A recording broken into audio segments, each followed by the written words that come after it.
नमस्कार बंधुगण आम भारतीय इतिहास को तर्जमा कले मोहम्मद बिन तुगलक को पागल राजा बा आड़बिया राजा बोली कही था। सेहीपरि वर्तमान समय जड़े पागल राष्ट्रपति अच्छा मेंटाल राष्ट्रपति अच्छा से होती ट्रंप।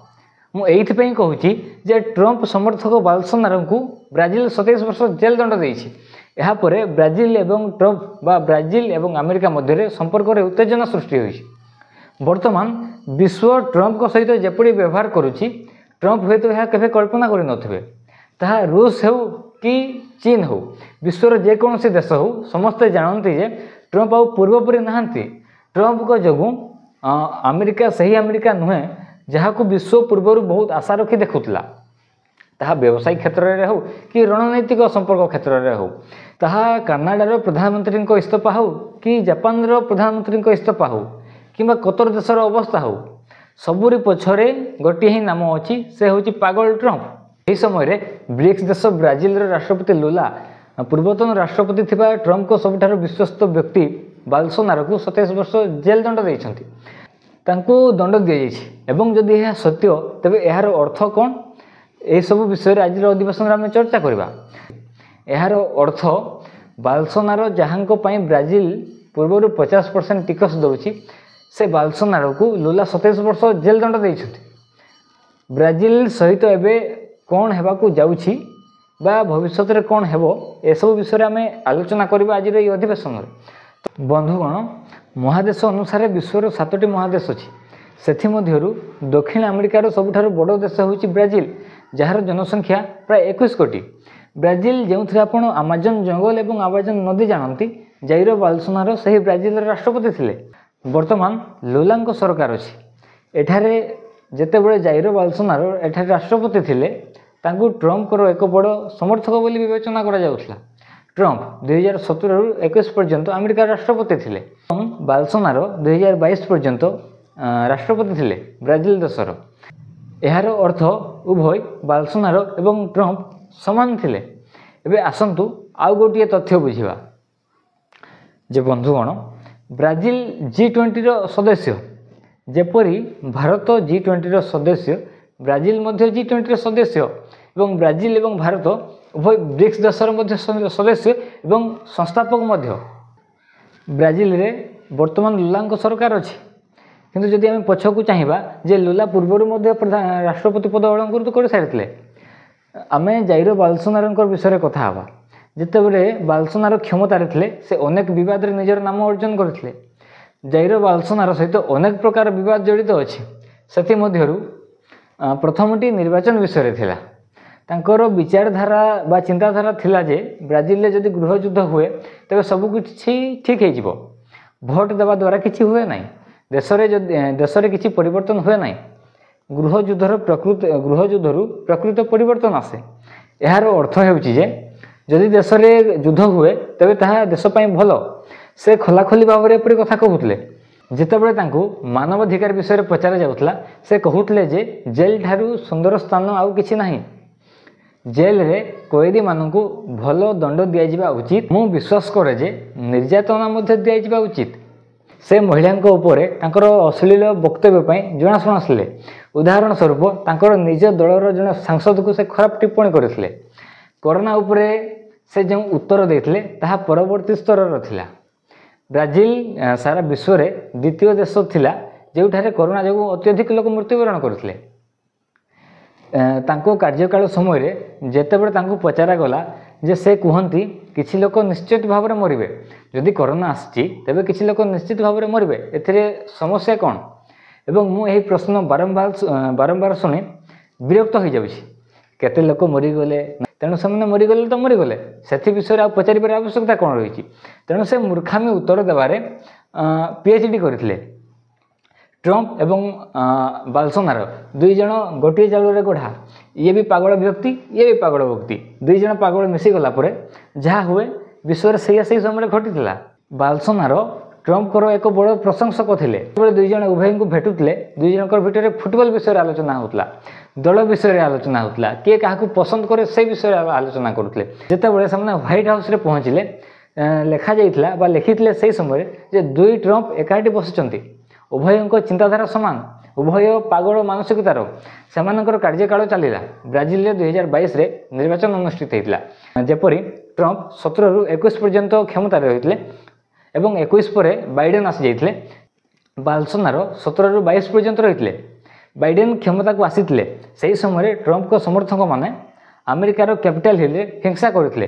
ଆପଣମାନେ ଦେଖିଥିବେ ବା ମନେ ରଖିଥିବେ ନିଶ୍ଚୟ ଭାବରେ, ଯେତେବେଳେ ଟ୍ରମ୍ପଙ୍କ ସମର୍ଥକମାନେ ହିଂସା କରିବାକୁ ବାହାରିଥିଲେ କ୍ୟାପିଟାଲ ହିଲ୍ରେ ପହଞ୍ଚିଥିଲେ ଏବଂ ଫଳାଫଳକୁ ଗ୍ରହଣ କରିବାକୁ ମନା କରିଦେଇଥିଲେ। ସେମାନେ କହିଥିଲେ ଯେ ଆମେ ବାଇଡେନ୍କୁ ଆମର ରାଷ୍ଟ୍ରପତି ବୋଲି ମାନୁନାହୁଁ, ଆମର ଗୋଟିଏ ହିଁ ରାଷ୍ଟ୍ରପତି ଯେ ଟ୍ରମ୍ପ। ଏହା କେବଳ ଟ୍ରମ୍ପଙ୍କ ସମର୍ଥକଙ୍କ ଦ୍ୱାରା ଏହି କାର୍ଯ୍ୟକ୍ରମର ଆୟୋଜନ କରାଯାଇଥିଲା। ସେହିପରି ଏହି ବ୍ୟକ୍ତି ହେଲେ କପି ମାଷ୍ଟର। ଏ କପି ମାଷ୍ଟର ଇଏ କ'ଣ କଲେ ନା ଟ୍ରମ୍ପଙ୍କ ଠାରୁ ପ୍ରେରଣା ପାଇଥିଲେ ବା ପ୍ରେରଣା ନେଇଥିଲେ ଏବଂ 2021ରେ ତାଙ୍କ ପ୍ରଶଂସକମାନଙ୍କୁ କହିଥିଲେ ଯେ ଯଦି 2022ରେ ଇଲେକ୍ସନ୍ ହୁଏ ଏବଂ ଇଭିଏମ୍ ସହିତ ଭୋଟ୍ ଦିଆଯାଏ ତେବେ ମୋ ବିରୁଦ୍ଧରେ ଭୋଟ୍ ହୋଇପାରେ, କାରଣ ନିର୍ବାଚନ କମିଶନ ବା ଇଲେକ୍ସନ୍ କମିଶନ ମୋର ବିରୁଦ୍ଧରେ ଛିଡ଼ା ହୋଇଛି। ଯେତେବେଳେ 2021ରେ ରାଷ୍ଟ୍ରପତି ଥିଲେ ସେ ସେହି ସମୟରେ ହିଁ ଏହାକୁ କହିଦେଇଥିଲେ। ସେ ବୁଝିପାରିଲେ ଯେ ଜନତା ମୋ ବିରୋଧରେ ଅଛନ୍ତି ଏବଂ ବିରୋଧୀ ମଧ୍ୟ ମୋ ବିରୋଧରେ ଏକ ମହାନ ପରିବେଶ ସୃଷ୍ଟି କରୁଛି। 2021ରେ ସେ ତାଙ୍କ ସମର୍ଥକମାନଙ୍କୁ ପୂର୍ବରୁ କୁହନ୍ତି ଯେ 22ର ନିର୍ବାଚନ ଅନୁଷ୍ଠିତ ହେବା ସମୟରେ ଫଳାଫଳ ମୋର ବିରୁଦ୍ଧରେ ଆସିବ। ସେମାନଙ୍କୁ ବିଶ୍ୱାସ ବା ସେହି ନିର୍ବାଚନ ଫଳାଫଳକୁ ତୁମେ ବିଶ୍ୱାସ କରିବ ନାହିଁ, କାରଣ ଇଭିଏମ୍ ସହିତ ଗଡ଼ବଡ଼ ହୋଇପାରେ ବା ତ୍ରୁଟି ହୋଇପାରେ।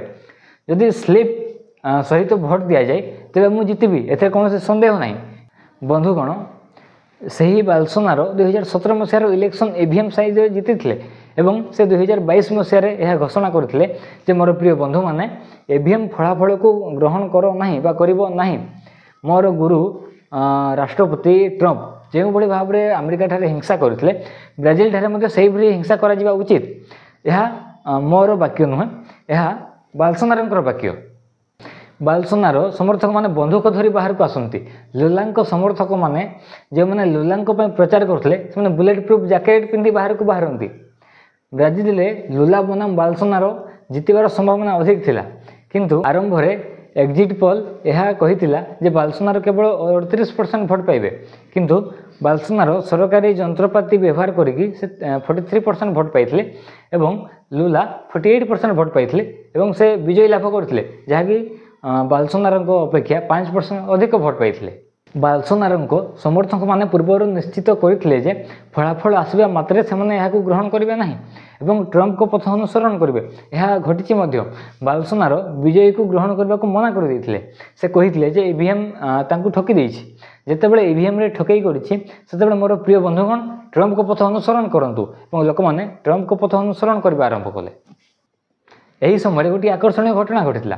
ବୋଲସୋନାରୋ ତାଙ୍କ ସମର୍ଥକମାନଙ୍କୁ ହିଂସା କରିବା ପାଇଁ କହିଥିଲେ ଏବଂ ସେ ନିଜେ ବ୍ରାଜିଲ ଛାଡ଼ି ଅନ୍ୟ ଦେଶକୁ ପଳାଇଥିଲେ। ତାର କାରଣ ଥିଲା ଯେ ଯଦି ସେ ବ୍ରାଜିଲରେ ରହିବେ ତେବେ ତାଙ୍କର ଉପରେ ଦୋଷାରୋପ କରାଯିବ ଏବଂ ସେ ବୋଲସୋନାରୋ ଫ୍ଲାଇଟ୍ ଯୋଗେ ଆମେରିକା ଚାଲିଯାଇଥିଲେ, ଯାହାଦ୍ୱାରା କୌଣସି ପ୍ରମାଣ ନଥିଲା ବା କୌଣସି ପ୍ରମାଣ ରହିବ ନାହିଁ ଯେ ମୁଁ ଏହି ସମୟରେ ହିଂସାକୁ ପ୍ରୋତ୍ସାହିତ କରୁଥିଲି ବୋଲି।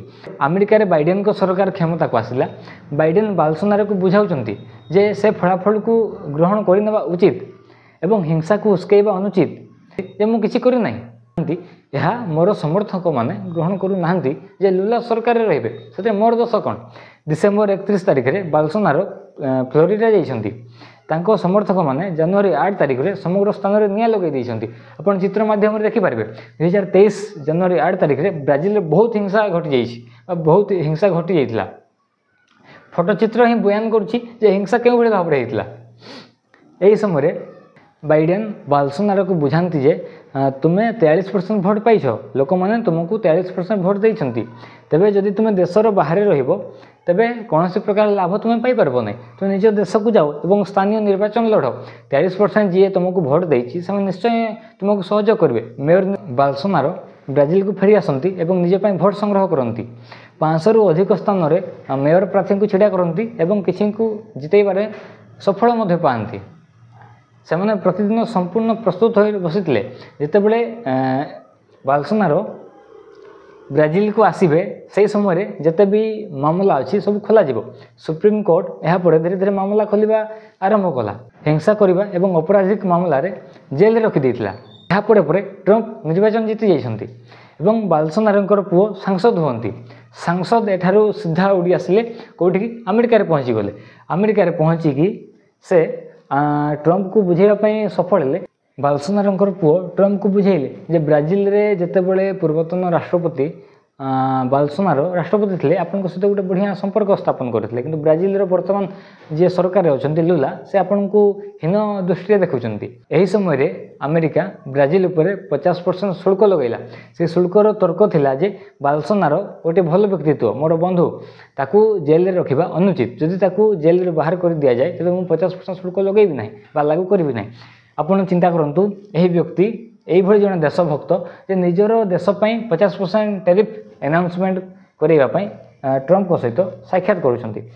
देशभक्त भारत में देखा मिले ना। भारत में जेकोसी पार्टी सरकार रुहतु ना कहीं आम मध्य गोटे भातृत्व भावना रही। जितेबाला भारत बा देशर कथा आसे से समस्ते एक ही जानती। अमेरिका एवं ब्राजिल मध्य संपर्क जदि आम देखा वाणिज्यिक संपर्क जदि आम देखा अमेरिकार वाणिज्य बड़का अच्छी। अमेरिका ब्राजिल को सामग्री बिक्री करी टंका रोजगार करे। एपरी परिस्थिति रे अमेरिका शुल्क लागू कर निज पादर निजे कुराड़ी मारी। लुला यह आउ एक पर्याय को नहीं गले। ब्राजिल ठारे ब्राजिल सुप्रीम कोर्ट बोल्सोनारो को 27 वर्ष जेल दंड दे दियंती। यही दंड शुणाउथवा व्यक्ति बा यही दंड शुणाउथवा विचारपति विरुद्ध अमेरिका प्रतिबंधक लगा दि जाए। कहुए जे ब्राजिल सुप्रीम कोर्टर विचारपति अलेक्जेंडर से बोल्सोनारो को दंड देइछंती। आमे तांको ऊपर मानवाधिकार हनन एवं गभीर अपव्यवहार प्रतिबंधक लगाऊँ। एवं आप अनुमान करें अमेरिका जन व्यक्ति बा जन व्यक्ति को मध्य टार्गेट करें। यही परिस्थिति रे सुप्रीम कोर्ट आज बोल्सोनारो को 27 वर्ष जेल दंडादेश देइछंती एवं कहिसंती जे 2030 मसीहा पर्यंत निर्वाचन लड़ी पारिबो नाही। तथापि बोल्सोनारो समर्थक माने कहिसंती जे लुला निजे सुप्रीम कोर्ट को संपूर्ण भाव में सेट कर देथिले बा संपूर्ण भाव में अख्तियार को नैथिले। किंतु जहाँ भी हो वर्तमान पाई ट्रंप सम्मुख में बोल्सोनारो को जेल पठेबा आमको लुला साहसर प्रशंसा करने को बाध्य करे।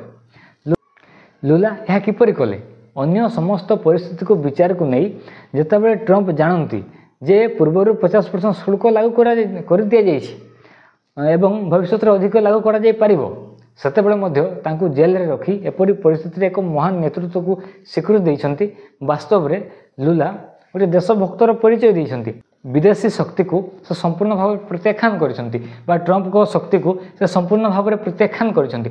जेतेबेले भारतर कथा चिंता करा जाय भारत में मध्य अमेरिका 50% टैरिफ लगाइछि। कारण देइछि जे 50% टैरिफ एइथपाई लगाइछि जे आमे अमेरिका को सामान बिक्री करी आमे लाभ कमो किंतु तांकर सामान बा अमेरिकार सामान उपरे आमे अधिक टैरिफ लगाऊ शुल्क लगाऊ। सेतिपे 50% टैरिफ लगाइछि एवं आउ 25% एइथपाई लगाइछि जे आमे रूसिया सहित संपर्क स्थापन करिछु बा रूसिया ठारू आमे तेल किणुछु जहाँद्वारा कि सही पैसा को से यूक्रेन सह युद्ध करिवार व्यवहार करुछि।